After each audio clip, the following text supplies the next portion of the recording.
No hay nada que haga a los americanos, a los chinos, más inteligentes que nosotros. El cerebro es muy fácil de engañar. Enseguida se cree que lo que está viendo es real. Toda la física que conocemos nos dice que no hay nada más rápido en el universo conocido que la luz. Es muy difícil dar con algo que nadie jamás haya pensado nunca. Las primeras 5 ideas recházalas. Diego Gutiérrez ha visto la luz moverse. Es catedrático de la Universidad de Zaragoza, ha trabajado con la NASA, con el MIT. Lo que hoy vas a escuchar no es ciencia para empollones, ni ficción para soñadores. Es una llamada a recuperar tu curiosidad. ¿Cómo sería un primer contacto con una civilización alienígena? ¿Cómo te comunicas? Alguien dijo, ¿la electricidad para qué sirve? No lo sé, pero algún día su gobierno cobrará por ello. La Luna es como un gruyere. Hay un montón de cuevas y de túneles de lava. Si tuviéramos que poner un termómetro a la ciencia en España, ¿cómo saldría la temperatura? ¿Qué pasa en una sociedad cuando la información vale cero? Un libro del siglo XV está escrito en un lenguaje que nadie conoce y que la gente ni siquiera sabe si el que lo escribió se lo inventó. Fue NASA los que dijeron...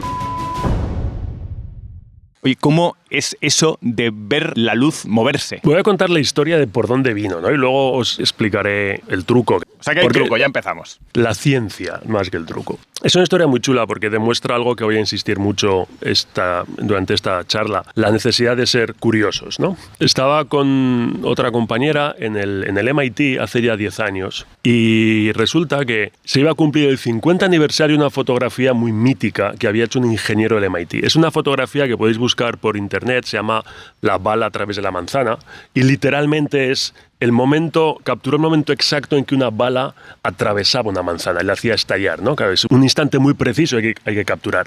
Y esa bala se hizo muy icónica. Entonces, como digo, se van a cumplir 50 años de esa fotografía. Y la conversación fue un poco, vamos a ver si se pudiera hacer algo como homenaje a esa fotografía que demuestre el paso de 50 años, ¿no? Y entonces la pregunta es, ¿qué podemos fotografiar que sea más rápido que una bala? Y lo primero que se le ocurre a todo el mundo es otra bala con una pistola moderna. Estamos en Estados Unidos.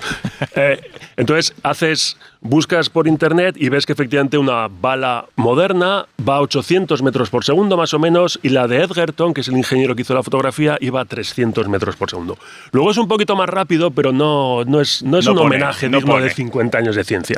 Entonces vamos a ver qué hay más rápido, qué puede haber más rápido, hasta que alguien dice, bueno, si es por cosas rápidas, toda la física que conocemos nos dice que no hay nada más rápido en el universo conocido que la luz. Entonces el desafío es, podemos capturar luz en movimiento a 300.000 kilómetros por segundo. Entonces se hace el silencio en la sala y dices, bueno, esto ya es un desafío. Y bueno, pues se habla en singular, pero todo esto es, por supuesto, trabajo de un equipo, ¿vale? Entre todos...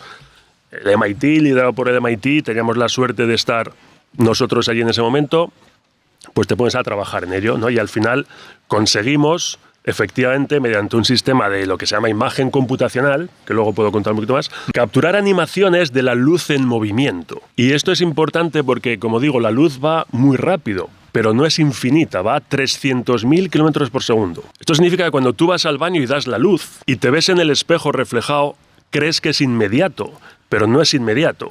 La luz ha viajado de la bombilla a tu cara, al espejo y a tu ojo. Claro, a esa velocidad parece instantáneo, pero no lo es. Entonces, si logras ralentizar el tiempo, si logramos crear una cámara súper lenta, deberíamos ser capaz de ver la luz hacer ese viaje, ¿no? Y eso es lo que conseguimos. ¿Cómo? Bueno, aquí entra un poquito más la ciencia más dura, pero la imagen computacional lo que quiere es, mediante computación, mediante algoritmos, sobrepasar los límites de la física. Me explico. Hicimos unas cuentas y para poder capturar luz en movimiento, haría falta sacar, me parece que eran 15 millones o 15.000 millones de fotogramas por segundo.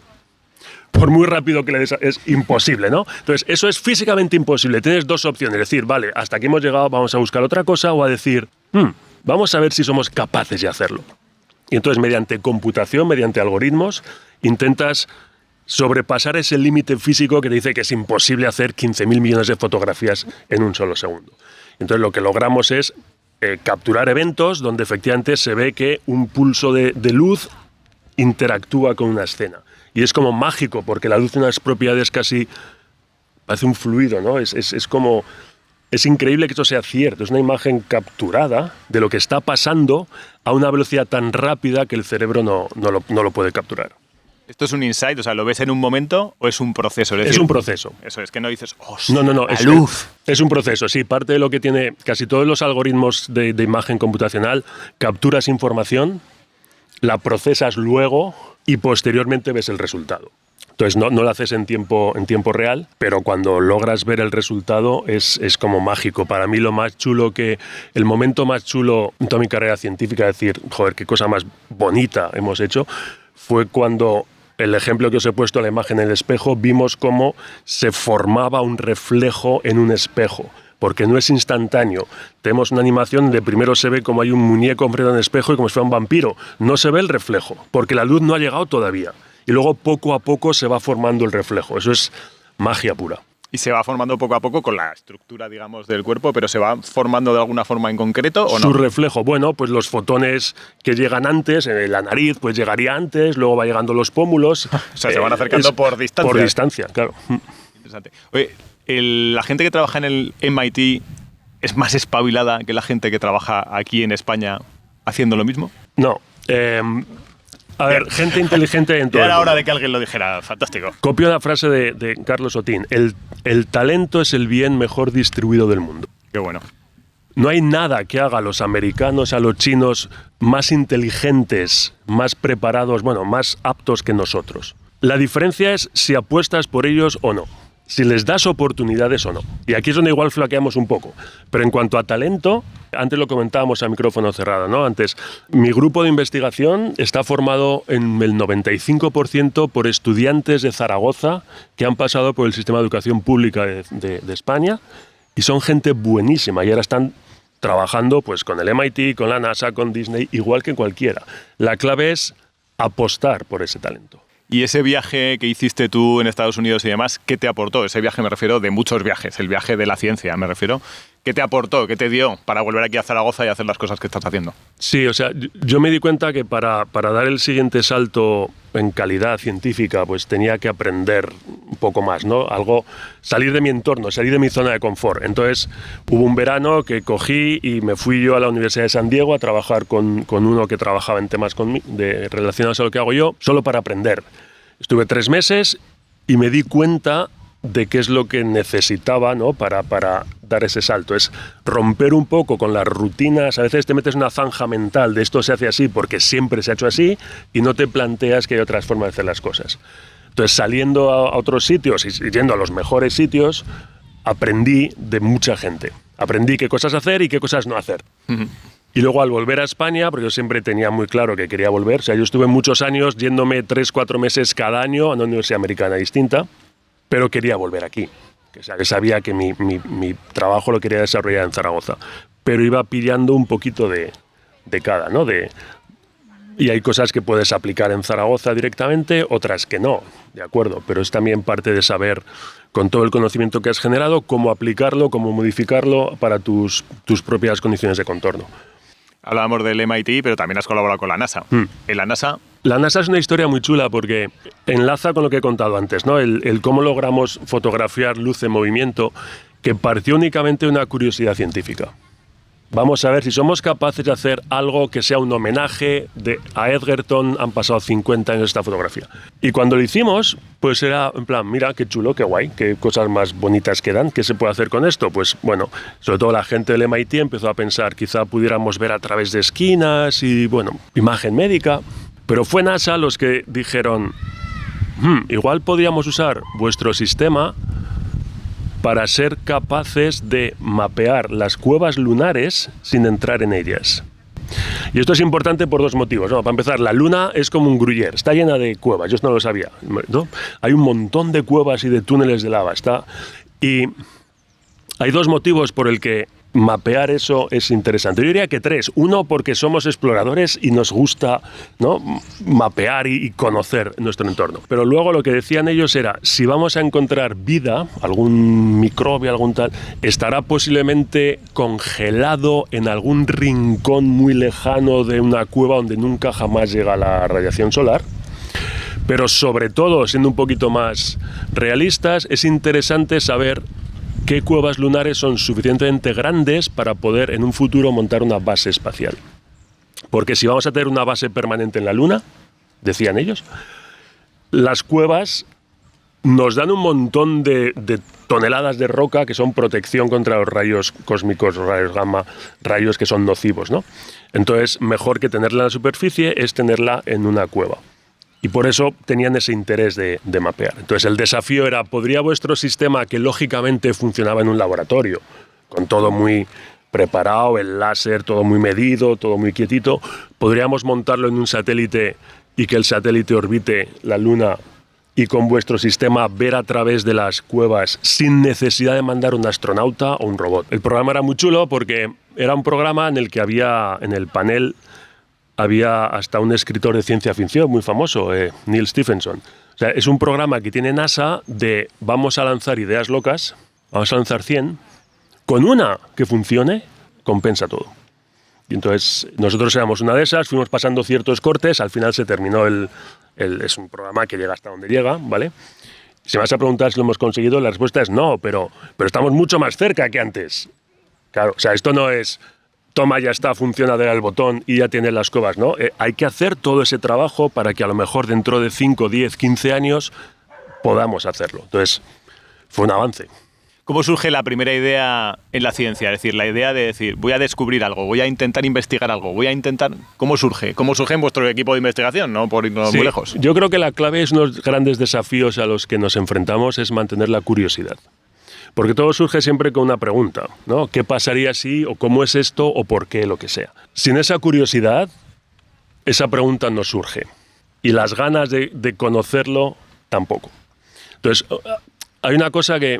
Ahora tenemos información, acceso a información casi infinita y de manera inmediata. Tú me haces una pregunta, yo no lo sé, sacamos el móvil y decimos, vale, pues Google dice que no sé qué. Y eso está muy bien, ese acceso ilimitado a información casi instantáneo está muy bien, pero mata la curiosidad. Y el desafío ahora es un poco ese, ¿no? Es intentar mantener viva la llama de la curiosidad cuando tenemos acceso inmediato, instantáneo a toda la información que queramos. Pero la pregunta es, ¿no somos más inteligentes ahora? O sea, tampoco hacemos gran uso con esa información. Entonces, estaría bien que la aprovecháramos bien, ¿no? Y yo creo que la clave es esa, mantener la curiosidad.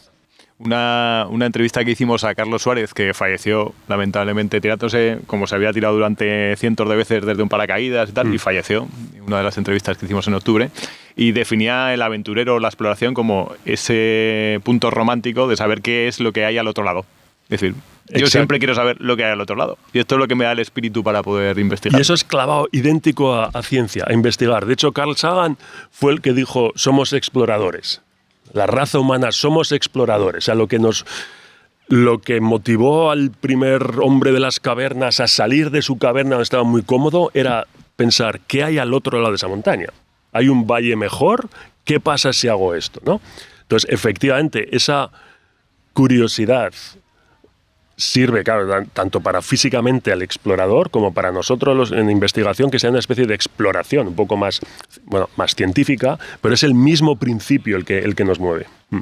Has comentado antes que, no sé si era el MIT, que estaba con un proyecto de intentar ver lo que había al otro lado de las esquinas. Explícame eso un poco para dummies. Sí, para dummies. Para mí. O sea, una vez conseguimos ver luz en movimiento, siempre te surge la pregunta, una pregunta que no me gusta mucho, pero bueno, ¿esto para qué puede servir, no? Te lo iba a hacer. Y luego iremos a eso, porque no me... ¿Esto para qué sirve? Y fueron ellos los que pensaron que se podía usar para ver a través de las esquinas. No puedo contar la ciencia porque es un poquito más compleja, pero sí que podemos pensar un poco en lo siguiente. Si imaginamos, estamos en una habitación y queremos, con la puerta abierta, queremos ver qué hay alrededor de la puerta, ¿no? En la esquina. Si pusiéramos un espejo en el sitio adecuado, lo veríamos, ¿sí? Porque la información llega a ese espejo y con el ángulo adecuado llega a nuestros ojos. Si ahora cambiamos el espejo por una pared de cemento, ya no vemos nada.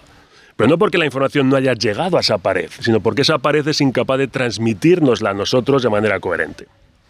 Pero la información está en la pared, de alguna forma. Es un poco como los canales codificados de la época, ¿no? Entonces debemos ser capaces de fotografiar esa pared, ver la información que llega, que insisto, es la misma que llegaría si hubiera un espejo, ¿no? Sí. Y ver cómo somos capaces de reconstruirla, recoserla computacionalmente para que nos dé esa imagen. Ese es el desafío. Y está ligado, y lo que hace es básicamente analizar fotón a fotón, ¿vale? Tenemos que tener un sistema de captura muy rápido, que es el que nos permitió ver luz en movimiento, para poder uno a uno preguntarle a cada fotón, ¿tú qué has visto antes de llegar a la pared? ¿Dónde has estado? Cuéntame. Y entonces, entre todos, reconstruir lo que hay a la vuelta de la esquina. Una pregunta, cuando a ti te preguntan en un bar, ¿tú a qué te dedicas? ¿Cómo lo dices? Soy profesor de universidad. ¿Y qué das? ¿Y qué doy? Depende del año, ¿no? Pero sí, doy a ingeniería informática y en el máster de Robotics, Graphics and Computer Vision, que es un máster en inglés, robótica, informática gráfica y visión por computador. Cuando se pone la cosa con 2 cubatas y te empiezan, pero explícame un poco más. Normalmente me dicen que me calle enseguida porque sí, o sea, sí, intento contar, pero enseguida la conversación descarrila y me da pena porque a veces notas un poco que falta curiosidad. Pero vamos, intento contarlo con ejemplos con el que te he puesto. O sea, el ejemplo del espejo es sobresimplificar el problema, pero al menos espero que sirva para entender un poquito cómo se hace, ¿no? O sea, la información de la luz que llega de la escena oculta está, solo que la pared de cemento es incapaz de devolvértela, ¿no? Bueno, tampoco me gusta mucho hablar de MIDI y lo que hago. O sea, casi siempre intento cambiar la conversación para... Has venido a mal sitio, ¿eh? Ya, no, bueno, sí. Pero... ¿Qué es eso de la realidad virtual? Las 5 primeras ideas que tengas, descártalas porque esas ya las ha pensado todo el mundo. Eso me dijo Diego Gutiérrez en el podcast. Y la verdad es que si eres Diego Gutiérrez esto vale, pero para el resto de los mortales esas 5 ideas, oye, a mí también me valen. Lo que voy a hacer esta semana es pasarte una herramientita para destilar de esas 5 ideas algo que es importante, que es que te despierte la curiosidad, porque eso sí que es importante para la innovación, la curiosidad. Todas las semanas, jueves a mediodía, tienes ahí algo que te va a hacer pensar un rato y te va a despertar curiosidad. Suscríbete en la newsletter, tienes abajo el link para darle caña. Un abrazo a todos. Creo que bueno, la realidad virtual creo que más o menos todo el mundo sabe lo que es. O sea, no estaba preparado para darte una definición. Pero bueno, realidad virtual es un poco la sustitución de la realidad física por una versión digital de la misma, ¿no? Requiere una inmersión de manera... El cerebro es muy fácil de engañar, eso es lo bueno. El cerebro enseguida se cree que lo que está viendo y lo que está sintiendo es real. Hay muchos vídeos por ahí por internet, y yo lo he hecho y es impactante. Tú estás en un laboratorio, con un suelo normal, y te ponen unas gafas y te dicen, ahora mira abajo, y de repente con las gafas de VR ves que estás en la cima de un precipicio a punto de caer. Y te dicen, da un paso para adelante. Y tú sabes, porque hace 20 segundos que has estado sabes que hay suelo. Pero todo tu cerebro te está gritando y pidiendo que por favor no des ese paso. Porque el cerebro durante millones de años de evolución ha aprendido la máxima de que lo que veo es real. Y eso es mucho más fuerte que los 20 minutos que llevamos con la tecnología de VR. Entonces el cerebro todavía reacciona con mecanismos de supervivencia a decir, hay un foso, no des un paso para adelante. Y de verdad que cuesta muchísimo dar ese paso. Es un salto de fe, como la peli de Indiana Jones y una por ahí. O sea, dar ese paso cuando tú sabes que hay suelo, pero la VR te está diciendo que hay un precipicio, cuesta muchísimo. Y en mi caso lo hice porque sabía que estarían riéndose todos mis compañeros alrededor. Entonces, ese es el potencial de la VR, ¿no? Que nuestro cerebro es muy maleable y enseguida podemos transportarnos a otras realidades. 50.000 vídeos de gente matando zombies, gritando como posesos, ¿no? Gritando con pánico real, porque el cerebro está creyéndose que eso es real. ¿Tenemos que fiarnos de lo que vemos? Claro, después de todo lo que te he dicho, la respuesta sería no, ¿no?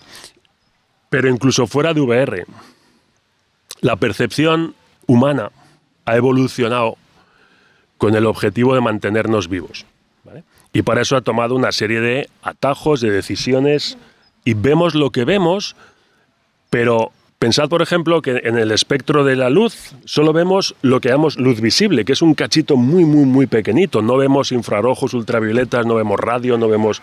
Y están ahí. Es la misma magnitud, es luz. Pero no es luz visible, porque el cerebro decidió que para sobrevivir no era importante ver ondas de radio. ¿Y por qué se centró en lo que llamamos luz visible? Porque es la longitud de onda que interactúa con la materia, que rebota. La radio lo traspasa, ¿no? O sea, los objetos son invisibles para la radio. Luego, si un ser vivo quiere evitar un obstáculo o no caerse al foso, más vale ver.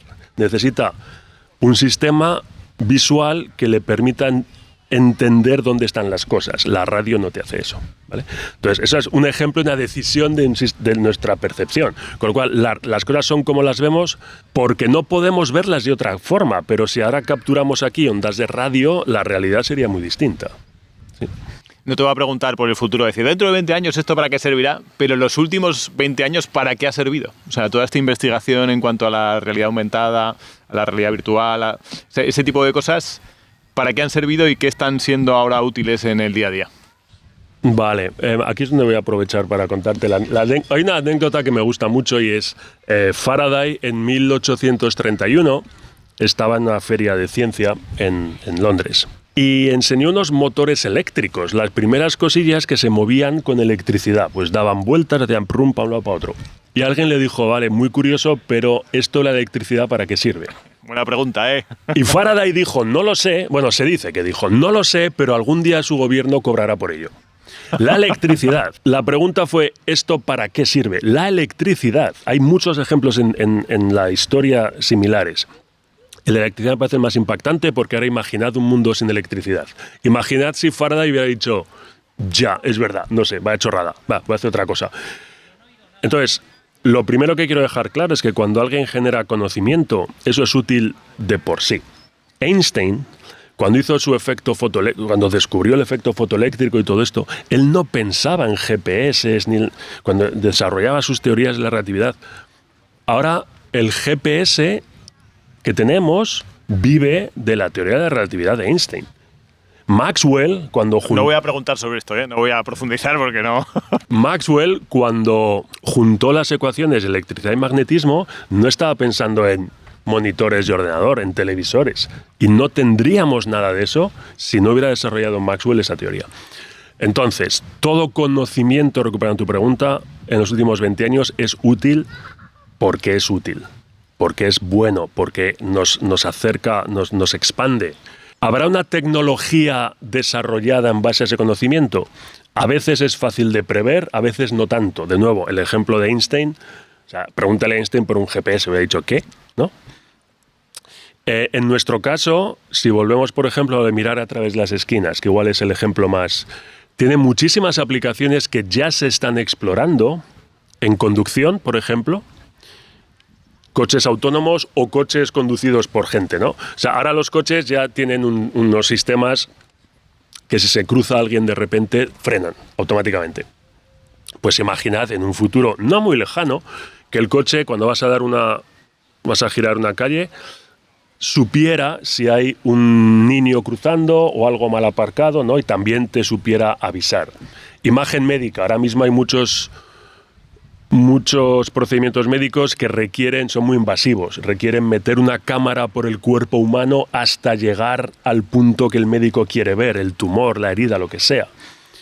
Imaginemos un sistema donde no hubiera falta alcanzar línea de visión, donde la cámara no tuviera que llegar hasta el tumor para verlo, sino que pudiera verlo a través de los recovecos del cuerpo humano sin necesidad de penetrar tanto. Situaciones de rescate, un terremoto, y llega el equipo de rescate, las primeras 24 horas son fundamentales, pero ¿dónde empiezas a excavar? ¿No? Ahora mismo necesitan quitar escombros, ver si hay algo, si hay alguien, y si no, pues ir a otro lado. Imaginemos que pudiéramos desarrollar un sistema casi de visión sobrehumana donde pudiéramos ver a través de todos los escombros para ver dónde está la gente atrapada. No sé cuántas de estas cosas veremos. Pero es verdad que muchas veces el futuro viene a nosotros sin darnos cuenta. O sea, los móviles cada vez son mejores. Y nadie dice, ¡wow! Ha salido... Cada vez es más difícil sorprendernos, pero poquito a poco el futuro va, ¿no? La tecnología va mejorando las cosas. Entonces, igual que nadie se sorprende de que el coche se pare cuando cruza un niño de frente, ya nadie se sorprende de eso. Pero si lo piensas, hace 40 años diría, ¿cómo va a hacer eso el coche? ¿Cómo va a saber no? Entonces, poco a poco van habiendo pequeños avances, cada vez igual un poquito incrementales, y cuando echas la vista atrás a 10 años dices, joder, pues sí que hemos avanzado un montón. Entonces te he puesto algunos ejemplos de cosas donde puede tener cabida esta tecnología. Aunque sé que nos gustará a los científicos, pero si tenemos que hacer un ejercicio del futuro, de prever el futuro, ¿qué prevés que se va a acelerar más? ¿Cómo te imaginas, si hacemos un poco de ciencia ficción, cómo te imaginas la tecnología dentro de unos años, con la aparición evidentemente de la inteligencia artificial, que aplicará a tu mundo radicalmente seguro? Es decir, ¿qué te imaginas que va a correr más? ¿Qué te imaginas dónde van a estar los resultados más cercanos? Bueno, para que veáis un poco el valor de lo que voy a decir, yo hace, 20 años dije esto del correo electrónico no vale para nada. Entonces, esa fue una de mis predicciones de futuro, ¿no? Perfecto. Exacto. Pero también hay muchísimos ejemplos de boca chanclas y dices una cosa y luego fallas. Hay uno que me gusta mucho en el 65, en el Congreso de Estados Unidos, alguien dijo, en el año 2000 trabajaremos máximo 14 horas a la semana. No vamos bien, ¿eh? Exacto. Entonces, es muy difícil predecir el futuro y más ahora con la IA, porque la IA lo que está haciendo es este acceso a la información inmediato, instantáneo, lo está acelerando a ritmos exponenciales, ¿no? O sea, ahora mismo tú me preguntas en qué año nació, yo qué sé, Bon Jovi, no lo sé, lo buscamos por internet y te lo digo, ya está. Pero la IA es eso, pero en esteroides.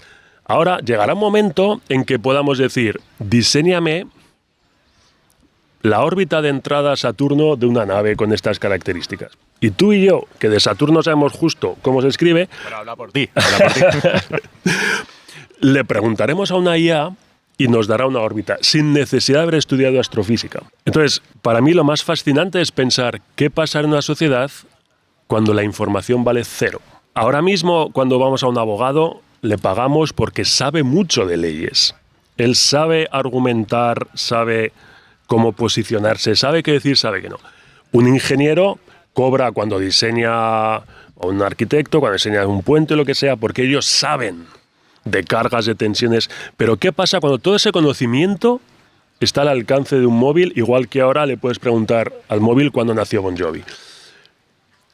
La sociedad cambia radicalmente, ¿no? Y entonces no me atrevo a hacer ninguna predicción, aparte por mi éxito del email, porque es que el cambio va a ser bastante brutal, va a haber un cambio. La información per se ya no va a ser tan importante. Cómo gestionar esa información va a ser importante, cómo conseguirla. Pero podrás decirle a tu IA que te diseñe un puente como el de San Francisco y te lo hará. ¿No? Entonces, ¿qué le aconsejarías a un chaval de 14, 15 años que estudiase en el futuro? Con todo esto que me estás contando. Le diría que estudiase en el futuro. Mi punto es, el hecho de tener acceso a esta información, como he dicho antes, no nos hace más inteligentes. O sea, tenemos que saber utilizarla. Yo, igual no es el mejor consejo, pero que estudiase lo que les siga motivando y lo que les siga manteniendo curioso. Y ya habrá formas luego de gestionar ese conocimiento en su campo. Lo comentábamos antes. Yo soy ingeniero industrial y no sé diferenciar un tornillo y una tuerca. O sea, la vida me ha llevado por otros lados distintos, pero estudiar esa carrera me ha dado un músculo intelectual que me ha preparado para abordar ciertos problemas, que ni de coña pensaba en ellos cuando me ponía a estudiar, ¿no? Lo mismo con otras carreras. Entonces yo creo que la clave creo que es eso, estudiar algo que te siga manteniendo curioso, que te siga motivando, y considerarlo como ir a un gimnasio mental, ¿vale? Y luego con todo ese músculo intelectual serás capaz de enfrentarte a problemas que ni de lejos pensabas que ibas a tratar cuando estabas estudiando.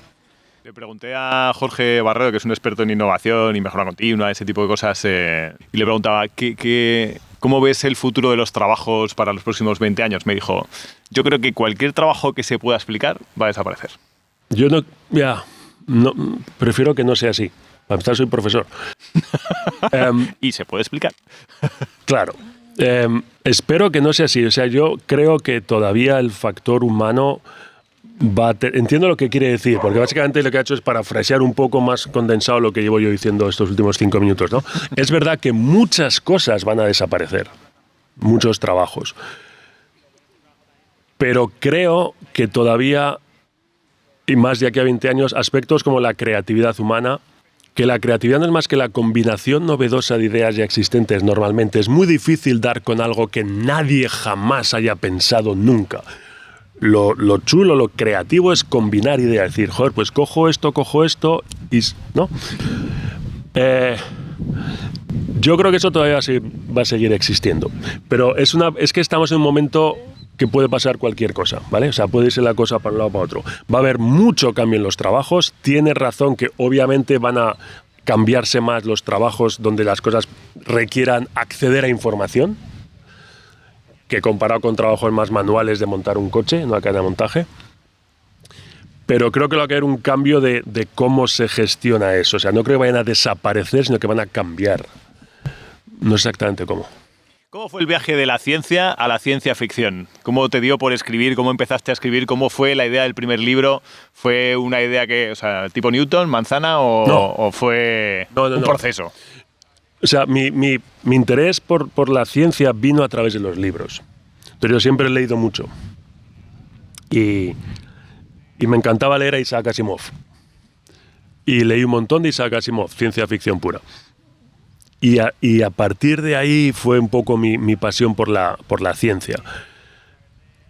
Luego fui expandiéndome y llegó un momento en que tanto leer, ¿no? Pues dices, joder, pues sería yo capaz de poder escribir un libro. Porque escribir un libro no es fácil. O sea, todos tenemos una idea, un comienzo muy chulo, un final muy guay, pero hay que escribir 250 o 300 páginas que lo conecten, ¿no?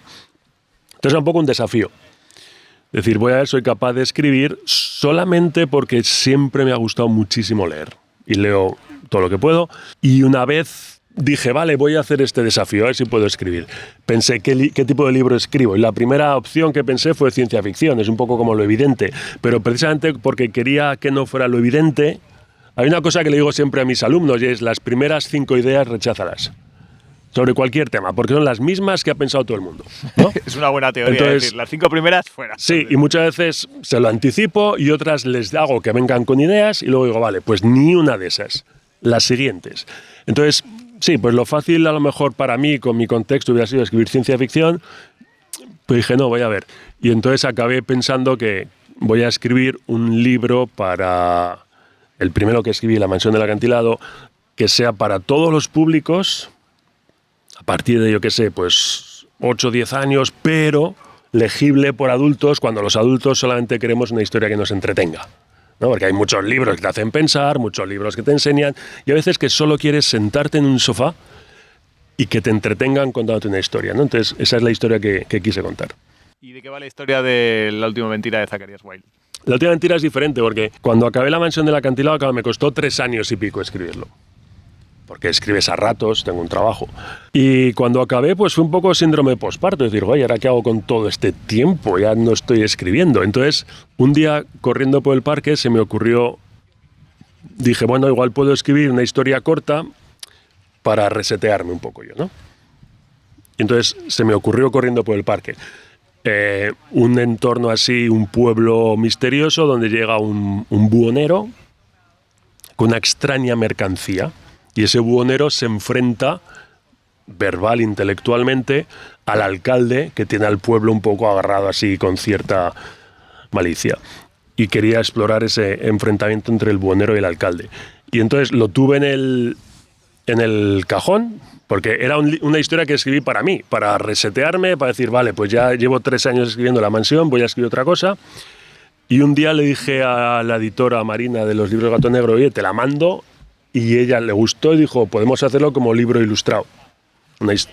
Y la verdad es que es muy chulo. Lo ha ilustrado David Guirao y la verdad es que tiene ilustraciones muy chulas. Entonces ha quedado muy bonito el libro y bueno, estoy contento. ¿Qué parte hay en estos libros de divulgación científica? ¿Se te ve que eres lo que eres? Eso es algo que cuando escribía no era consciente, pero luego la gente me lo ha dicho, que se ve. Es algo de eso. Entonces, y luego cuando me lo dicen, pues te das cuenta. Hay mucho, sobre todo a lo mejor en La mansión del acantilado, es una historia de una búsqueda de un tesoro, ¿no? Es un chavalico que en una mansión encuentra un mapa antiguo con un mensaje secreto. Y eso de mensaje secreto ya es un poco... Siempre me han gustado los mensajes secretos, ¿no? Siempre de pequeño compraba a mi madre libros de cómo hacer de espías, cómo hacer de detective, ¿no? Y yo siempre estaba ahí con mensajes y códigos. Y es un poco también, es un ejemplo de lo que es la ciencia. Te enfrentas a un problema y tienes que probar cosas. Y durante el libro, la aventura, el chaval Hugo Norwood pues intenta cosas, no funcionan, luego descubre algo. Cuando descubre algo exactamente igual que en ciencia, eso te abre otras 1000 preguntas más que ahora te toca descubrir y vas así poco a poco avanzando. Entonces hay muchísima de esa curiosidad y de esa tenacidad que aplico en el trabajo científico en la historia. ¿Puede ser que la realidad supere la ficción en cuanto al descubrimiento de descifrar enigmas, secretos que se han dicho? ¿Recuerdas alguna historia? Seguro que sí. Hay muchas muy chulas. A mí me encanta la de Enigma, la de la máquina esta de la Segunda Guerra Mundial. En teoría, indescifrable, ¿no? Están usándola los nazis y los aliados están siendo derrotados en muchas batallas. Hay información. Me encanta la historia también de cómo cuando comienzan a poder descifrar no pueden actuar sobre lo que saben porque entonces los alemanes sabrían que los ingleses lo saben, entonces cambiar el código. Me encanta la historia de que usaban el lenguaje de los navajos, porque es un lenguaje que no entiende nadie más que los indios navajos. Y lo utilizaban los americanos. Y los americanos lo utilizaban para transmitir mensajes secretos, ya en plan, si lo descifráis, o sea, si alguien de Alemania sabe navajo. Y eran eso, los indios navajos hablando en su lenguaje, que nadie conocía más que ellos. El manuscrito Voynich es una historia muy chula. El manuscrito Voynich es un libro del siglo XV, que creo que está en la Universidad de Yale, pero no me hagas mucho caso, que está escrito en un lenguaje que nadie conoce y que la gente ni siquiera sabe si el que lo escribió se lo inventó, si eso tiene algún tipo de sentido. Tiene dibujos, tiene diagramas, tiene cosas que parecen mapas, tiene texto. Y nadie ha sido capaz de descifrar ese código o, como digo, ni siquiera saber si solo es una broma enorme. Pero es una broma que lleva ya durando siglos, ¿vale? Y el otro ejemplo que me encanta de mensajes que hay que descifrar, siempre pienso en cómo sería un primer contacto con una civilización alienígena. ¿Cómo debería ser? Primero con educación, ¿no? Primero con educación. Importante. Claro, o sea, alienígena pensando no como en las películas, que son exactamente igual que nosotros, pero un poco más altos y con orejas puntiagudas. No, un ser vivo que ha evolucionado de manera completamente distinta a nosotros. Que incluso no tenga percepción de sí mismo. ¿Cómo te comunicas con ese ser, ¿no? O sea, tiene que haber una codificación de información que probablemente sea a través de las matemáticas, porque es el lenguaje universal. Pero aún así, ¿qué tipo de mecanismos sensoriales tiene esa otra raza? O sea, la forma de comunicar información para que encima no la líes y se entienda es algo que siempre me ha fascinado. Y leo todas las novelas de primer contacto que puedo porque me gusta ver cómo los escritores de ciencia ficción piensan en el problema. Si alguien te preguntase, un adolescente que está eligiendo su carrera todavía no en la universidad, decir, ¿letras o ciencias? Porque aquí ya le das a las letras y a las ciencias. ¿Te está gustando este podcast? Pues suscríbete y así nos ayudas a que sigamos dándole caña con más entrevistados, más anécdotas, más historias. Y si te está gustando especialmente esta temática de historia, metodología y geoestrategia, tienes abajo listas de reproducción para seguir viendo contenidos de esta temática. Dale caña, suscríbete. Lo que más le guste, yo siempre digo que son dos caras de la misma moneda. No sé, yo ya he dicho que yo leo mucho y en lo que era nuestro tercero BUP tuve que escoger una u otra porque el sistema te obliga y cogí ciencias. Pero eso no significa que no me hubiera gustado saber griego, ¿no? Esas letras tan raras, ¿qué significan esas cosas? Luego yo le diría que cogiera lo que más le guste y que no dé la espalda al otro. Que te guste una cosa significa que debas ignorar o dar la espalda al otro. Está bien que se te dé mejor una cosa que otra. Tuvimos un ejemplo muy triste durante el COVID. La forma en que se reportaban los datos era bastante mala, porque no había un análisis mínimo. A la gente le costó mucho entender lo que es una expansión exponencial. Que 100 casos de COVID hoy no son 200 mañana, que es como piensa el cerebro. Nosotros somos lineales, 100 hoy, 200 mañana, 300 el día siguiente. Pero no, es 100, 1000, 10.000, y eso costaba mucho transmitirlo. Entonces yo creo que fue un ejemplo triste de cómo ambos campos se necesitan. O sea, creo que todo el mundo tendría que desarrollar una cierta cultura científica, porque la física es el lenguaje de la naturaleza y toda la gente que está más del lado de la ciencia, ni de coña tiene que dar la espalda a los temas más de humanidades, ¿no? Porque al fin y al cabo la ciencia tiene que estar al servicio de la humanidad. Si tuviéramos que poner un termómetro a la ciencia en España, ¿cómo saldría la temperatura? Un 6, siendo generosos. ¿Sí? O sea, depende de por qué lado me preguntes, ¿eh? Por talento, un 10. O sea, de nuevo, talento, ilusión, hacemos con mucho menos lo que otros hacen con mucho más, ¿no? Porque cuando tienes pocos recursos, pues te montas la vida. Por esa parte, cero quejas. Pero antes, cuando me has preguntado por si los alumnos del MIT eran más inteligentes o no, esa apuesta por el talento es lo que todavía nos falta un poco, ¿no? El saber, vale, aquí están y son igual de buenos que los de allí. No vamos a dejar que se vayan. Vamos a darles problemas difíciles, vamos a motivarlos, a darles un entorno donde puedan desarrollarse. Esa es la parte que flaquea un poco, la que le da un 6. Como profe, tú tienes que ser un poco como ojeador de equipos de fútbol de ese talento. O sea, los profes, desde el inicio, digamos, desde que son pequeñitos, cultivando una serie de talentos, después cuando ya se van desarrollando otros. Pero tiene que ser un poco un ojeador de equipo de fútbol. Sí, o sea, es verdad que los profes siempre decimos, joder, pues hay una chica en clase que es muy buena, no sé qué. ¿No? Sí, eso se comenta, es lógico, es lógico. Y os cae mejor habitualmente, además. Bueno, Le ponéis mejor notas. bueno, porque se lo gana, porque... O sea, sí, claro que comentamos eso, pues no sé qué, o ha venido a preguntarme, o me hace preguntas siempre muy buenas. Eso sí que se comenta. Es decir, esta pregunta sí. no es la típica. Eso se nota, claro que se nota. Lo que a mí siempre me gusta, dar oportunidad, pero que tiren ellos la puerta abajo. O sea, no soy tanto de darle el coñazo, oye, pues ven a trabajar con nosotros, sino decirle, mira, hacemos esto, estamos aquí, y si quieres, ven, ¿no? Pero un poquito una mínima barrera de entrada también, que demuestra también su capacidad de no independencia, sino de acción, ¿no? Un poco de proactividad, ¿no? Un poco de proactividad, exacto. Entonces, pero sí, siempre cada año tienes a 3, 4, 5 bajo el radar con los que te gustaría trabajar. Alguno pasa de ti porque le gusta otra cosa, genial, eso me parece fantástico. Es lo primero que les digo, ¿eh? O sea, busca algo que te guste y te motive y te apasione. Y si es con el del despacho de al lado, genial, o sea, que ningún problema. Que tiene sus cosillas, el del despacho de al lado, pero que está bien. Decías que la curiosidad es una de las cosas más importantes en la investigación y quizá en la vida, para tener un proyecto, para avanzar y demás. ¿Cuáles son los indicadores que te dan a ti pistas de curiosidad en un alumno? Pues uno es eso, el tipo de preguntas que hacen.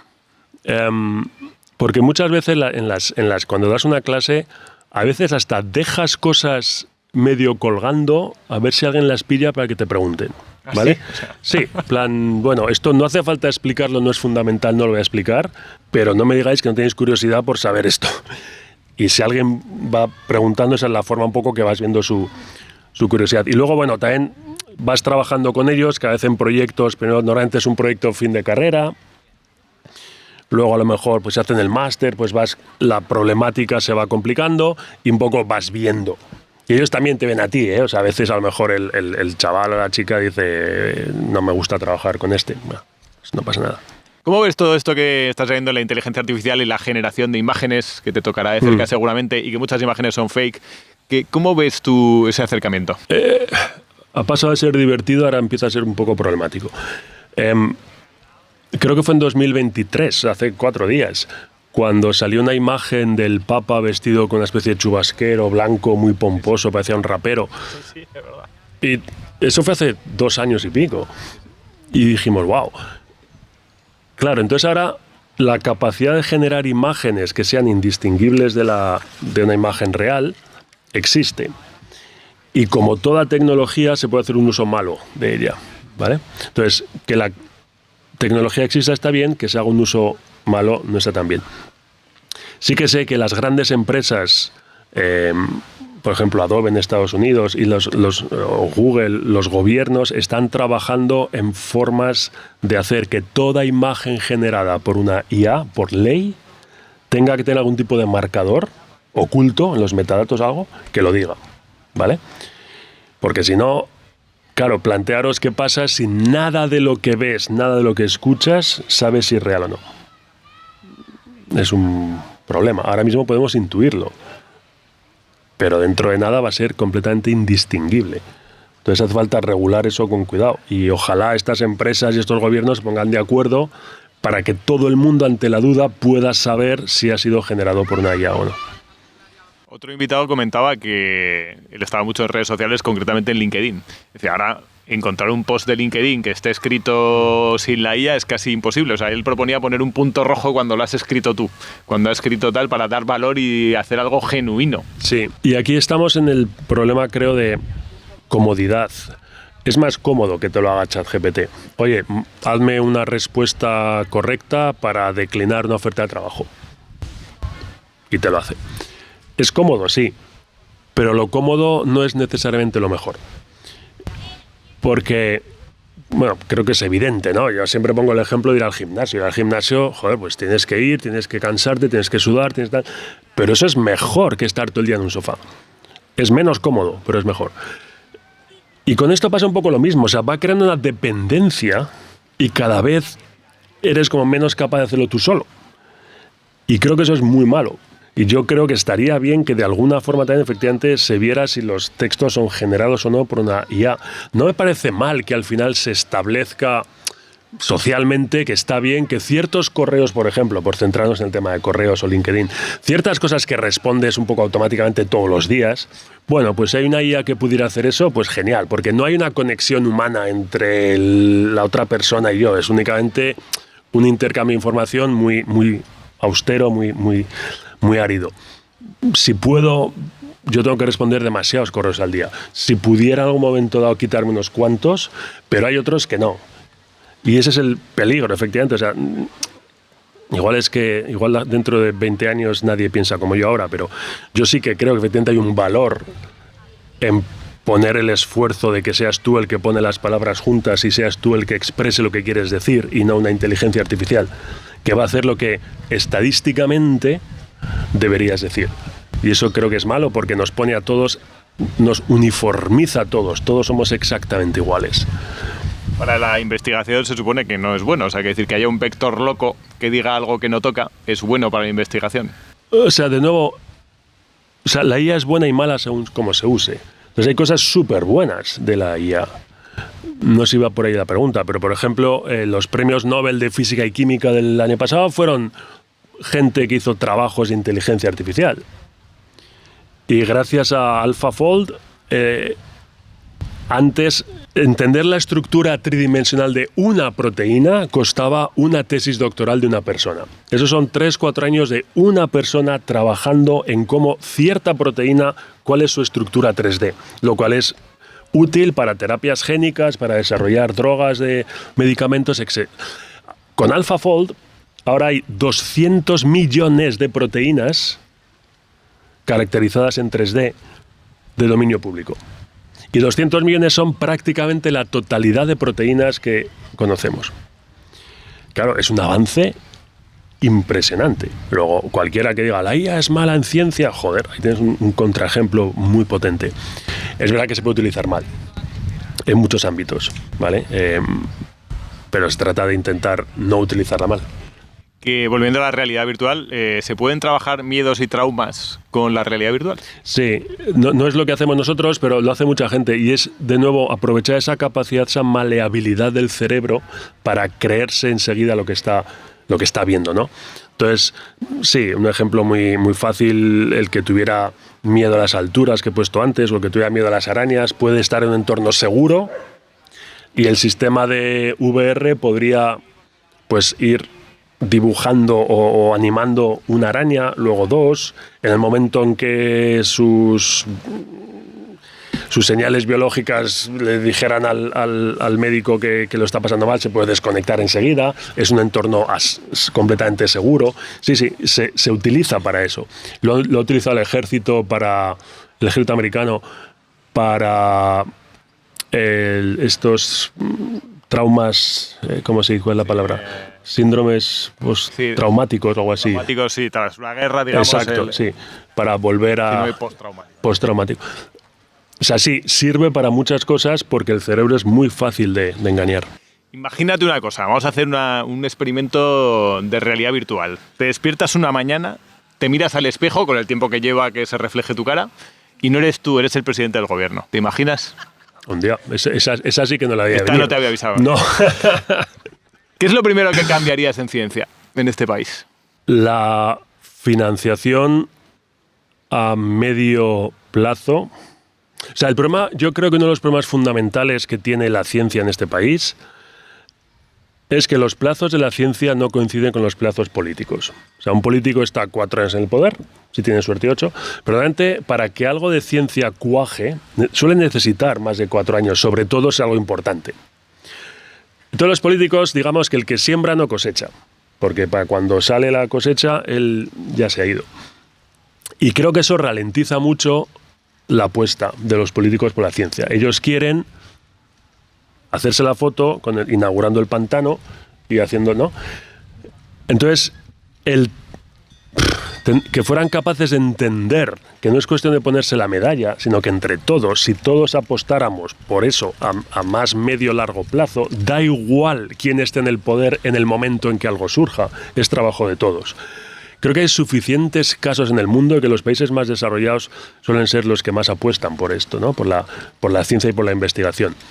Y lo segundo, por esto sí que es wishful thinking, es la burocracia, que es absurda completamente, pero ahí no me quiero meter porque me va a enfadar. Si tuvieras que dibujar un libro o escribir un libro de ciencia ficción de cómo te imaginas el mundo dentro de 20 años, ¿cómo sería? ¿Distópico o...? Distópico, un poco de caña, sí, un poco distópico. Como tú quieras, ¿eh? O sea, es verdad que si tuviera que escribir un libro, un tema que es bastante sexy para explotar, es como la tecnología nos ha unido y nos ha desunido.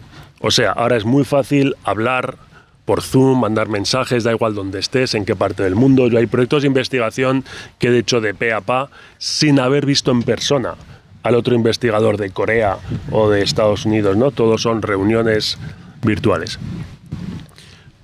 Pero lo otro malo que tiene es el típico efecto de los adolescentes en un banco todos con el móvil, ¿no? O sea, por un lado ha unido a distancias largas, pero a distancias cortas ha desunido. Cada uno es como más individualista, está pegado siempre a su móvil. Y creo que hay algo muy, muy interesante para analizar en una novela un poquito distópica, ¿no? De cómo todo el mundo se ha encerrado en sus redes, entonces tiene una especie de conexión con los demás, pues únicamente a través de esta tecnología, pero la conexión humana no tanto. Y eso es algo que sucede ya en Japón, donde suelen ser muy líderes en esas tecnologías y suelen tener más problemas con la relación directa, personal, ¿vale? Y eso es un tema que creo que da juego. También me gustaría mucho, pero creo que ya se me ha pasado. Cuando yo era joven, el futuro eran naves espaciales y una colonia en Saturno y todo eso, ¿no? Ese era el futuro que a mí me vendieron, digamos, no lo digo de malas, ¿no? Pero es el futuro que todos veíamos en ese momento. No ha sucedido, hemos ido por otro lado. Me gustaría mucho recuperar eso. Creo que la carrera espacial hizo muchísimo bien a una generación que querían ser físicos, ingenieros, saber matemáticas y saber cosas, porque había que llegar a la Luna. Hemos perdido esa ilusión. Creo que es muy chulo tener una meta como, por ejemplo, llegar a Marte o llegar a más allá del sistema solar. Ese tipo de grandes visiones que hagan que la gente diga, joder, ¿no? Mire al cielo y diga, aquí hay algo importante, ¿no? Más que TikTok. Que es muy importante, ¿eh? Que es muy importante. Que dicen que haya nacido la persona que va a vivir 150 años. Tú has trabajado también con experimentos con bebés, con mirada de bebés. ¿En qué consistía eso? Sí, bueno, lo que decíamos y seguimos haciendo. Tenemos una startup, Dive Medical. Lo que hacemos es, hemos desarrollado un dispositivo mediante inteligencia artificial que lo que hace es, permite detectar patologías visuales en bebés o en gente con problemas cognitivos que no puedan comunicarse, ¿no? Cuando tú vas al oculista, el oculista te dice, mira aquí, lee estas letras, lo ves mejor, lo ves peor, y con esa información te hace la prescripción. Claro, cuando no puedes comunicarte con la persona, bien porque es todavía preverbal o porque tiene problemas, tienes que basarte en la experiencia individual de los médicos que te están mirando, ¿no? Pero no puedes objetivizar, no puedes cuantificar Entonces, nosotros lo que hacemos es adelantar eso. Ahora mismo en España, por ejemplo, es a partir de 4 años, comienza el primer examen visual así un poco más serio. Pero una cosa que aprendí, yo esto no lo sabía, aproximadamente el 70% de las patologías visuales podrían ser corregidas si se detectan a tiempo. Y muchas veces a los 4 años está muy bien, pero es demasiado tarde para ciertas patologías. Si se puede detectar antes, se podrían corregir. Y eso en un país civilizado, pues igual no es tan grave porque termina con el niño con gafas, que a lo mejor no es tan grave. Pero hay otros países donde nunca van a hacer ni siquiera ese examen, ¿no? Entonces, básicamente condenas a la persona que no puede, no ve bien, por el motivo que sea, y va a tener muchos problemas para integrarse en la sociedad o para conseguir algún tipo de educación o de trabajo. ¿Tú has tenido mentores? Muchos. O sea, mi director de tesis fue Francisco Serón, de la Universidad de Zaragoza, pero yo he aprendido de todo el mundo. O sea, toda la gente con la que he trabajado en Estados Unidos, en Zaragoza, todos mis alumnos, aprendo un montón de ellos. Todo el que ha pasado, el que se ha cruzado conmigo, intento aprender algo de ellos. Entonces, realmente no lo digo por decir, sí que considero que yo soy producto de todos ellos. Entonces, no me gustaría decir una persona solo, sino que poner en valor el hecho de que toda la gente con la que he interactuado me ha enseñado cosas. ¿Tú has sido consciente de buscar un mentor o eso ha llegado por arte de magia? Digamos, ¿el mentor tú lo has elegido o te ha elegido él a ti? Bueno, no, es que la única figura que podría señalar como mentor es mi director de tesis. Cuando acabé la carrera, ya he dicho, soy ingeniero industrial, me di cuenta que no me gustaba, ¿no? Y dije, lo he pensado antes, porque fueron 6 años de carrera. Entonces quería hacer otra cosa distinta. Y él tenía un grupo de informática gráfica y de repente salió Parque Jurásico y luego Toy Story. Y dije, joder, pues esto es algo muy chulo, algo que yo querría hacer, ¿no? Entonces hablamos y empezamos a trabajar juntos. Y más allá de eso, pues a veces los busco yo, a veces vienen, a veces es casualidades. ¿Los videojuegos son buenos? Todo es, o sea, sí, no, depende. Como diversión, escape, ¿por qué no? Claro, o sea, si te gusta, con moderación, como todo. Si tu vida se transforma en un videojuego, estás 8 horas al día, no sabes de otra cosa, pues tienes un problema. Pero no porque el videojuego en sí sea malo, sino porque tú estás abusando de algo, ¿vale? Entonces a mí me parece, sí, los videojuegos no les veo problemas siempre que se trabajen con moderación, igual que las pantallas, igual que, ¿no? O sea, si se manejan con moderación, me parece bien. Yo no uso videojuegos, no, porque no me gustan, porque me pego todo el día con un ordenador. Cuando dejo de trabajar quiero hacer otra cosa, excepto escribir, que sí que estoy delante del ordenador, pero cuando otra cosa, deporte o juegos de mesa, cualquier cosa que no sea electrónico, ¿no? Que no me ponga delante de una pantalla. Pero me parece bien que la gente juegue, es un escape bastante convincente, porque cada vez son mejores los videojuegos y de nuevo, el cerebro enseguida se cree la historia que te están contando y te metes en el papel. Que ha ayudado a la ciencia algo de los videojuegos. Al final los videojuegos es imagen computacional, entiendo, que habrás visto tú desde el inicio. ¿Ha habido algún paralelismo como la Fórmula 1 y la aplicación en coches, digamos? ¿Esa tecnología ha ayudado en algo a la ciencia? ¿De videojuegos? Sí. Los videojuegos durante un tiempo, ahora digamos se ha equilibrado un poquito más, pero eran casi el motor donde más revolución se hacía en cuanto a la creación de imagen por ordenador en tiempo real, ¿no? Los videojuegos requieren, los que son en estéreo, 60 imágenes por segundo, ¿vale? Entonces, poder hacer imágenes realistas a 60 imágenes por segundo, eso lideró muchísimos avances en el cálculo del transporte de luz, incluso en el cálculo de simulación física para que la explosión parezca más real. Sí, hubo esas empresas y nosotros hemos trabajado con algunas de ellas. Ayudaron mucho, y nosotros a ellos, a que la ciencia de los gráficos por ordenador evolucionara. Qué interesante. ¿Cómo hacemos, digamos, en la educación que pasemos de la memorización a la curiosidad, a fomentar la curiosidad? ¿Queréis conocer un poquito más cómo se cocina a morir de éxito? Pues meteros en la pestañita de comunidad, porque ahí hablamos precisamente de quiénes son los siguientes entrevistados, os preguntamos cuáles son las preguntas que tenemos que hacerles. Meteros en la pestaña y conozcámonos un poquito más. Pues yo creo que la clave es, creo, la motivación. Es verdad que la educación por memorización es un poco... A mí no me gusta, y menos ahora que tienes acceso inmediato a la información. Yo creo que es la motivación. O sea, esa curiosidad, no todos los alumnos te vienen con esa curiosidad innata, pero es cuestión de plantearles problemas que merezcan la pena. Y una frase que me encanta que dijo Kennedy, que dijo, vamos a ir a la Luna, no porque sea fácil, sino porque es difícil.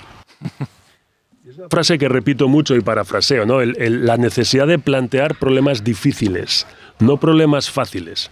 Problema fácil lo hace cualquiera y muchas veces cuando nos encontramos con dificultades les digo, si fuera fácil ya estaría resuelto. Lo chulo es que es difícil, ¿no? Entonces creo que esa es parte de la clave, el saber motivar mediante problemas difíciles que merezcan la pena. Te he puesto antes el ejemplo del espacio. Toda esa generación que nació pensando, iremos algún día a la Luna, ¿no? Si no encontramos esos problemas difíciles, creo que es verdad que muchas veces la curiosidad puede morir. ¿Que 1.000 pavos por una beca es anecdótico o es un insulto? Dímelo tú. Es un insulto. Las becas, las mejores becas de España para hacer ciencia, tienen unos niveles de entrada de exigencia altísimos, requiere un 9 y pico para empezar a competir, y el sueldo ahora es un poquito más de 1.000, pues no mucho más, no sé cuánto exactamente, pero 1.200 o algo así. A mí me parece una apuesta muy, muy absurda. O sea, estás intentando captar talento y les ofreces un sueldo bastante mínimo. Y más ahora que tenemos una competencia enorme de las empresas, los Googles y las grandes empresas, que ofrecen sueldos muchísimo más grandes. Entonces, cuesta mucho retener ese talento. Y luego el argumento no puede ser nunca el dinero, porque es muy poquito dinero. Entonces creo que debería haber una apuesta más fuerte, y esto no es solo España, hay muchos países donde las becas de investigación son muy, muy, muy bajas. Creo que debería haber una apuesta más fuerte que demuestre que se valora ese talento, ¿no? Y que se hace un esfuerzo real por retenerlo. Hay muy pocas becas, son muy difíciles de conseguir y encima el dinero es mediocre. Te voy a pedir que hagas, que ya sé que no te gusta, que hagas una proyección al futuro, tipo email, ¿vale? Necesito que lo hagas para que dentro de 10 años, cuando volvamos a grabar otro podcast, decir, mira, aquí lo tienes, Diego, esto fue ridículo, ¿te acuerdas? Haz una proyección y di qué invento usaremos dentro de 10 años que será indispensable. ¿Qué cosas se está investigando ahora que será indispensable dentro de 10 años? Igual no es muy imaginativo, pero es el que se me ocurre. Los asistentes personales de inteligencia artificial. Que te dirán Mitchell, me dirán Diego y sabrán lo que yo quiero. O sea, es una especie de secretario permanente. No información como ahora acudes a Google, que es la misma para todos y te la da, sino asistentes personales. Me encantaría que eso sucediera para la parte buena, para quitarnos toda la parte de metralla de trabajo que nadie quiere hacer, pero hay que hacer todos los días. Y esa personalización creo que sí que vamos a llegar a ellas. También me encantaría, pero ahí soy más escéptico, que se relance la carrera espacial. Y vuelvo a ello porque es que creo que es el mejor ejemplo en la historia de la humanidad de los últimos 100 años de cómo un desafío grande llegó a convertir a Estados Unidos en la primera potencia tecnológica del mundo, cosa que ahora está perdiendo, ¿vale? Porque ya no existen eso. Ahora el único desafío casi es el dinero y a ver quién... Entonces, recuperar eso me encantaría que yo que sé si a través de Elon Musk o a través de NASA, a través de quien sea, se recupere eso y pueda haber esa fascinación por decir, ahí va, ¿sabes que ya hay 5 personas en Marte que van a ir a vivir y no van a volver, por ejemplo, ¿no? Que han decidido que ese es... Eso creo que motivaría mucho, incentivaría mucho la pasión por la ciencia otra vez en las generaciones que vengan. ¿Cómo ves lo que está haciendo Elon Musk? Eso es un barro terrible. A ver, no me gusta él. Obviamente no me gusta él. Es que esta pregunta es muy cargada. O sea, tiene cosas muy buenas, cómo lo hace y tal, es casi desvirtúa todo lo bueno que está haciendo. O sea, es genial que esté investigando en hacer cohetes reusables, pero todo lo que lo rodea me produce tal rechazo que me cuesta simpatizar con todo lo que está haciendo para bien. Entonces, paso palabra. Vale. Vamos a abrir el turno de preguntas a la gente que está por aquí. ¿Tenemos alguna pregunta, Andrés? ¿Tenemos cositas? Muchas gracias, los que habéis preguntado. Hay gente que pregunta hasta con la mano. Un poco parafraseando para que se escuche, pero básicamente el reto que supone tecnológico también es un reto social y eso va a generar desigualdades que evidentemente ya se están dando. ¿Cómo lo ves? Es uno de los mayores problemas que tiene actualmente, si lo podemos centrar a lo mejor en la inteligencia artificial, ¿no? Y es completamente cierto lo que has dicho. Uno de los problemas es que se está almacenando todo el poder en unos pocos. Las empresas grandes son las únicas que tienen los datos y la potencia de cálculo para trabajarlos. Entonces se está creando un cisma, efectivamente, donde unos pocos cada vez menos van a tener todo el poder, porque encima la sociedad se está yendo hacia un tipo de sociedad que cada vez requiere más ese tipo de servicio, ¿no? de las inteligencias artificiales, por ejemplo. Entonces, efectivamente, es un problema que hay que tratar. Va a haber una revolución en los trabajos. O sea, es cierto que también con la revolución industrial, el mapa de la sociedad va a cambiar. Y creo que es un reto. Estoy de acuerdo en general con lo que has dicho. Lo que creo que el reto es cómo evitar eso. Parte de evitarlo es no votar a Trump, ¿vale? Tampoco es tan... Es apostar por la sociedad como tal y no por el éxito individual, que es lo que ahora mismo está guiando todas estas cosas, ¿no? Y los Googles y los Apples solo buscan, o lo que están buscando es ellos mismos crecer. Creo que el mapa va a cambiar, va a haber trabajos que van a cambiar, va a haber trabajos que van a desaparecer, también hemos pasado por eso antes, entonces no creo que sea todavía definitivo que vamos a ir a peor, pero es cierto que tenemos que evitar de alguna forma que este poder caiga en manos de 4 empresas. Y tenemos que centrarnos más en el individuo y no tanto en los números, pero en la sociedad que estamos creando. Tienes toda la razón, es uno de los grandes peligros de la inteligencia artificial, y pongo la IA como ejemplo, como buque insignia de toda esta revolución. Y sí, es un trabajo, es algo que tenemos que intentar evitar entre todos. Y nuestras armas son los votos, ¿vale? Y es el arma que tenemos. Y intentar que no vayamos por ahí. Pero no tengo mucho más, porque tienes razón. Estamos yendo hacia ahí y deberíamos evitarlo. Voy a leer 2 preguntas, o te voy a hacer 2 preguntas que han sido seleccionadas del público que está por aquí, que por cierto se llevarán 2 libritos de Diego. Una de ellas es, la primera, que ¿podemos hacer ciencia de nivel en España o faltan recursos? Sí, a las 2. Podemos hacer ciencia a nivel y, de hecho, creo que hay muchos grupos de investigación en España que lo demuestran. Se hace ciencia de mucho nivel. El talento, digo, es el bien mejor repartido del mundo y lo hacemos con menos recursos. Entonces, muchas veces eso es bueno porque te obliga a ser más creativo. Yo me acuerdo la primera vez que fui al MIT, me escandalicé un poco la cantidad de material y de hardware que tenían por ahí abandonado por los pasillos, que yo pensaba, joder, si me pudiera llevar esto.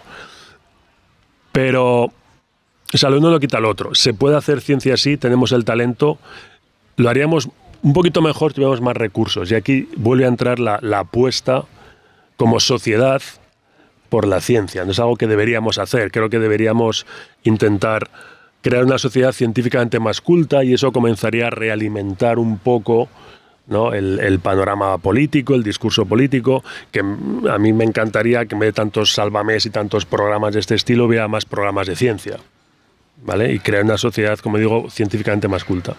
Otra pregunta es, tú trabajas con la imagen digital para descifrar la realidad y al mismo tiempo escribes historias que inventan nuevas realidades. ¿En cuál de los 2 mundos sientes que eres más libre? Más libre escribiendo, claro. O sea, al fin, la ciencia es muy chula, pero al fin y al cabo tienes unos proyectos que te han dado una financiación, pero todo el mundo que le gusta su trabajo va a decir que es el mejor trabajo del mundo, pero están equivocados porque el mío es el mejor trabajo del mundo, porque puedo, aunque la libertad que te da la escritura no te la da nadie, Pero yo tengo la suerte que puedo elegir cada día qué problema quiero intentar resolver. O sea, es algo fantástico. Te planteas un problema y dices, joder, estaría muy bien si pudiéramos trabajar en esto, ¿no? O sea, luego es verdad que tiene ciertas condiciones de contorno porque hay proyectos que tienen financiación que hay que desarrollar, o tienes que, para poder desarrollar esa idea que te gustaría poder hacer, tienes que pedir financiación. Pero en cuanto a libertad, mi trabajo me da muchísima libertad. Ahora, la libertad creativa de escribir una novela, eso claro, es incomparable porque ahí no tienes ningún tipo de restricción por ningún lado. Muchas gracias por las preguntas. Vamos a conocer un poco más a Diego. Hacemos siempre un ejercicio aquí, que tenemos una pizarra en el estudio, pero aquí tenemos algo improvisado. Esto es la línea de tu vida. ¿Vale? Necesito que remarques 2 puntos en los que han sido jodidos y otros 2 puntos en los que ha habido un smile, digamos, 2 momentos buenos.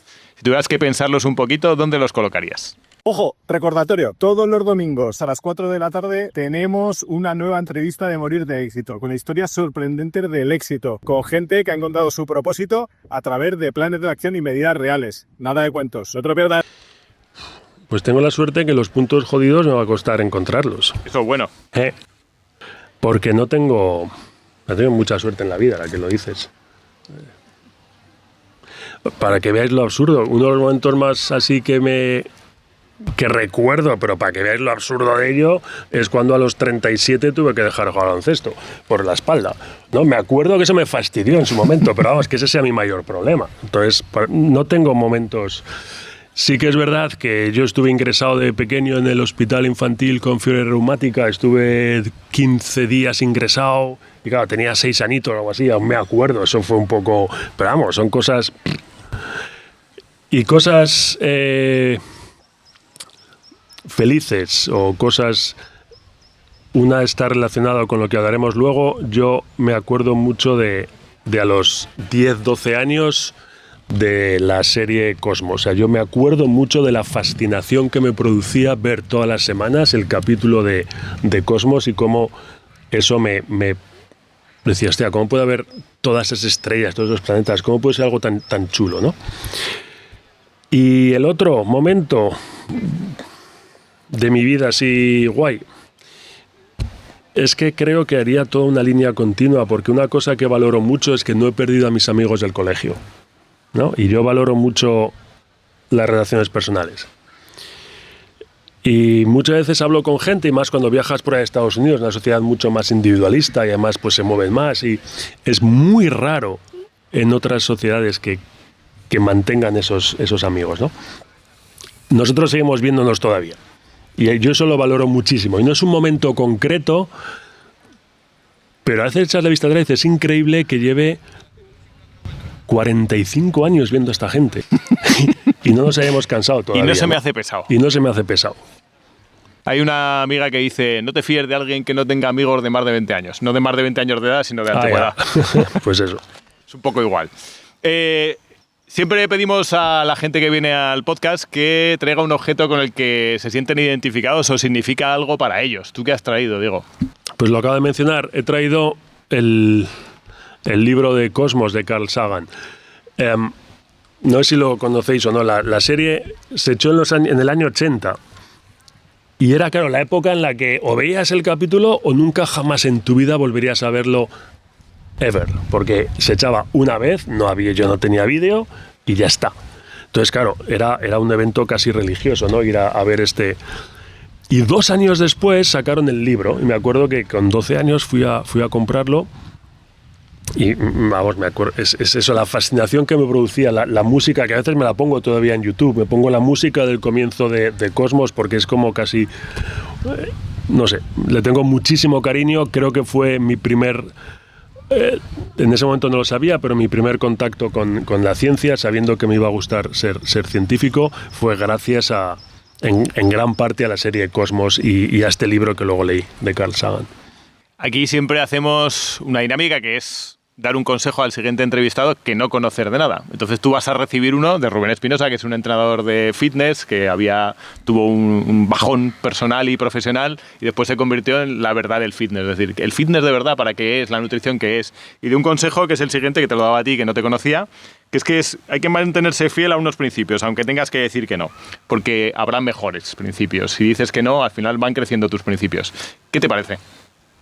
Creo que sí, o sea, mantenerse fiel a tus principios creo que es parte de lo que nos hace al final felices, ¿no? O sea, si alguna vez nos hemos visto obligados a traicionar nuestros principios, no creo que nadie se sienta feliz. Entonces, me parece que es un consejo lógico y útil. ¿Qué consejo le das al siguiente entrevistado o entrevistada que no conocer de nada? Pues lo he ido dejando caer un poco en la entrevista, es mantener la curiosidad. Creo que es importante en todos los ámbitos de la vida, el ser curiosos, el preguntar cosas. A veces cuando los alumnos me dicen, es que igual es una pregunta un poco tonta, digo, no, el problema es, o sea, preocúpate cuando dejes de tener preguntas.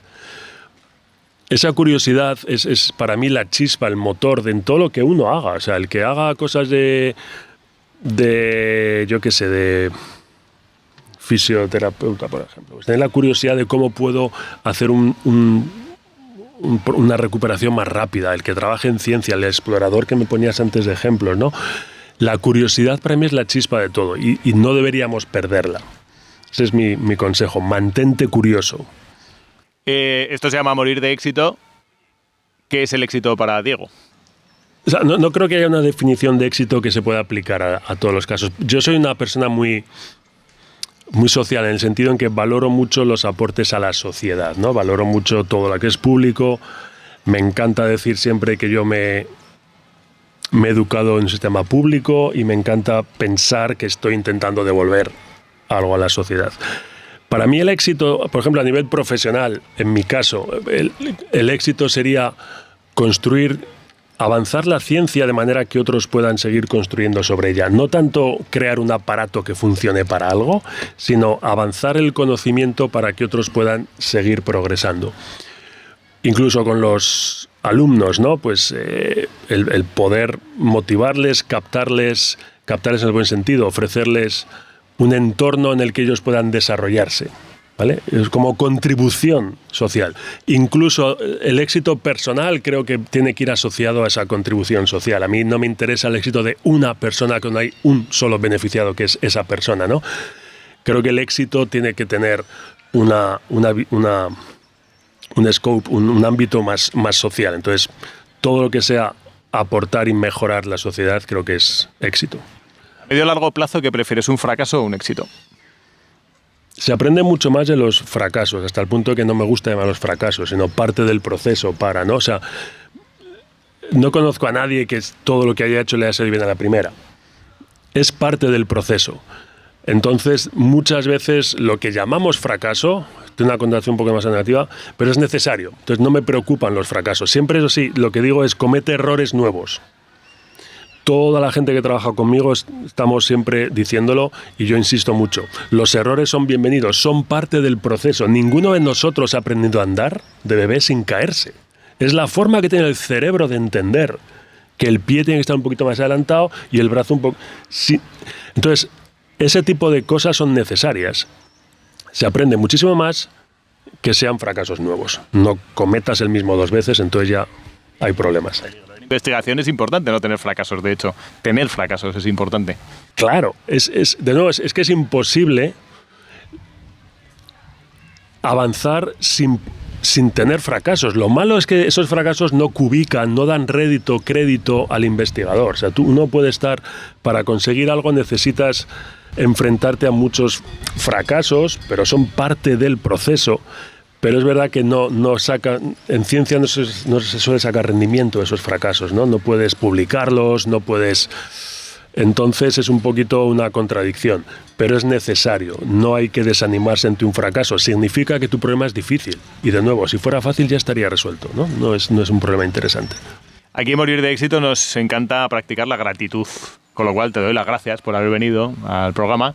Pero Gracias. ¿Quién es la persona a la que más gratitud le debes? ¿A quien le debes más gracias? Pues mira, he pensado en esto y no tengo una persona. Por supuesto, son mis padres, eso está clarísimo, ¿no? Creo que todos diríamos eso, pero vamos a dejarlos fuera de la ecuación porque si no todas las respuestas sean la misma. Pero mis padres. Si no es que he aprendido tanto de tanta gente Que te digo, he pensado en esta posible pregunta y no me atrevo, no tengo un solo nombre, sería injusto a toda la gente la que he aprendido, desde sabios, muy sabios, hasta pues cualquiera. O sea, como he dicho antes, yo aprendo muchísimo de mis alumnos, por ejemplo, ¿no?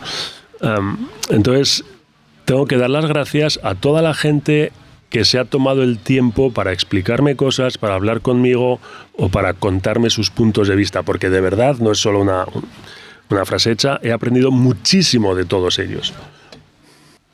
Antes de despedirnos, os digo que haremos ahora el sorteo de los 2 libros a las 2 personas que he leído la pregunta. Os daremos los libros. Pero muchas gracias por venir, Diego, a Morir de Éxito. Gracias por acercarnos un poquito a la ciencia y la investigación de una manera afable. Y esta es tu casa. Muchas gracias. Muchísimas gracias, me lo he pasado muy bien, cuando queráis. Gracias.